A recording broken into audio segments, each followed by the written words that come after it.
Pour toutes les femmes qui ont vécu des violences sexuelles, je vais vous raconter mon histoire. Alors j'avais 10 ans, ma mère elle a rencontré quelqu'un et ils vivaient pas ensemble. Donc il avait sa maison et nous la nôtre et il venait de plus en plus souvent à la maison. Et un jour, ma mère elle devait aller au travail et lui il travaillait pas donc elle lui a proposé de me garder et de m'emmener chez lui parce qu'il avait, il a toujours une ferme et un cheval.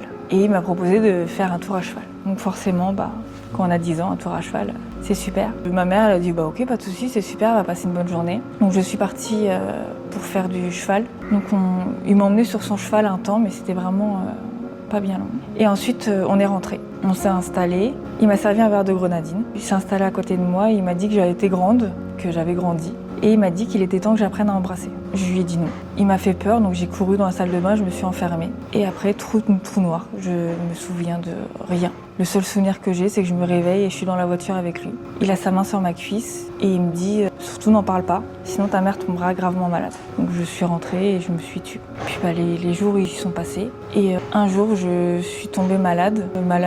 J'avais une bronchite, un truc comme ça. Et ma mère devait travailler. Et lui il a proposé de me garder. Ça évitait que j'aille chez la nourrice. Et j'étais dans la chambre à l'étage parce que ma chambre était à l'étage. Et il est parti me chercher dans la chambre et il m'a dit « Descends dans la chambre parentale, ce sera mieux ». Donc je suis descendue dans la chambre parentale. Ma mère était dans la cuisine, donc elle se préparait pour aller au travail. Et là, il a commencé à me toucher. Après, ma mère, elle est partie.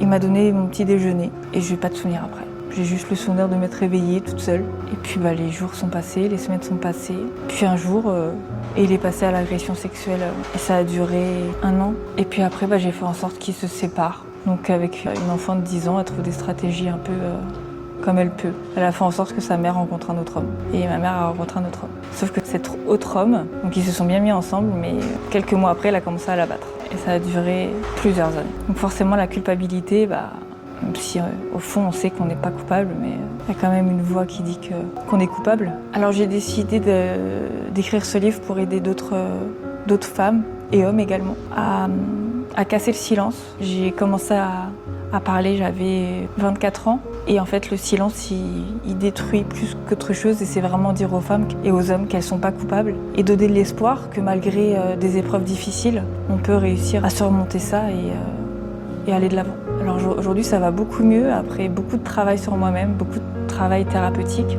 Je suis éducatrice spécialisée. J'ai beaucoup plus confiance aux hommes. Ça a été très, très, très, très compliqué ma relation avec les hommes, mais aujourd'hui, ça se stabilise et je vais beaucoup mieux.